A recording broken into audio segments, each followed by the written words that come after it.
गाडी लोकल रोडमा हिँडेको गाडी होइन, हाम्रो एक्सप्रेस वेमा हिँडेको गाडी हो। गन्तव्यमा पुगेपछि मात्रै ब्रेक लाग्छ। हामीले बाढी ल्याएर खोला फर्काएको।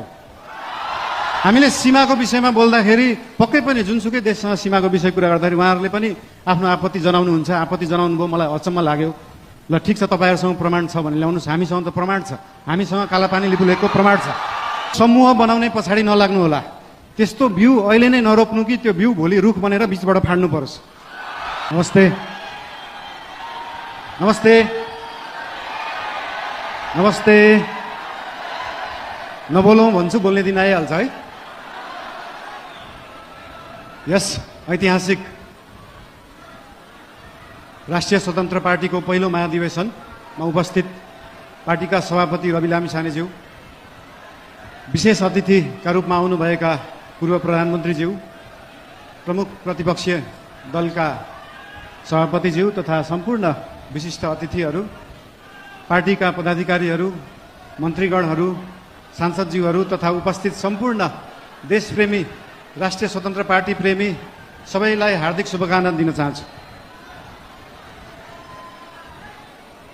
कुरा कताबाट सुरु गरौँ त? आज खासमा चाहिँ यो महाधिवेशन भनेको पार्टीको विषयमा बोल्ने, पार्टीलाई कसरी सुदृढ बनाउने, पार्टीलाई कसरी बलियो बनाउने, हाम्रो पार्टी जुन एउटा सानो महत्त्वाकांक्षा, सानो इच्छा, सानो देश बनाउने हुटुटीले सुरु भएको पार्टी आज महाधिवेशनको पहिलो दिनसम्म आउँदै गर्दाखेरि यो पार्टी, यो आन्दोलनको रूपमा भएको पार्टी, भावनाको रूपमा भएको पार्टीलाई संस्थागत गर्ने, स्थापित गर्ने दिनमा आउँदाखेरि हामीले धेरै जसो पार्टीलाई कसरी एक ठाउँमा ल्याउने भन्ने नै कुरा गर्नुपर्छ। आज विभिन्न विशिष्ट अतिथिहरूले विभिन्न सल्लाह दिनुभएको छ, शुभकामना दिनुभएको छ, सुझावहरू पनि दिनुभएको छ, चिन्ता पनि लिनुभएको छ। सरकार भनेको त गाडी जस्तो हो, गाडीमा एक्सिलेटर मात्र होइन, ब्रेक हुन्छ, ब्रेक पनि लाउनुपर्छ भनेर चिन्ता पनि मान्नुभएको छ।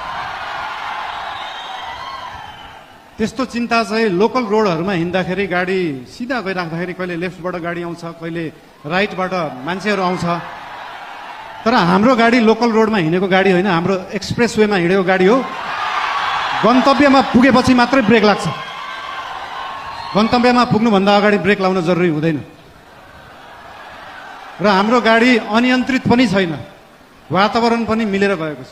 त्यही भएर हाम्रो पार्टीप्रति, हाम्रो सरकारप्रति जुन चिन्ता लिनुभएको छ त्यसको लागि धेरै धेरै धन्यवाद पनि दिन चाहन्छु। चिन्ता लिनु राम्रो कुरा हो। जनता र जनताको भोट भनेको हावा जस्तो हुन्छ, कहिले हावा यताबाट चल्छ, कहिले उताबाट चल्छ भनेर चिन्ता लिनुभएको छ। हामीले कुनै हावा चलाएका छैनौँ। हामीले बाढी ल्याएर खोला फर्काएको।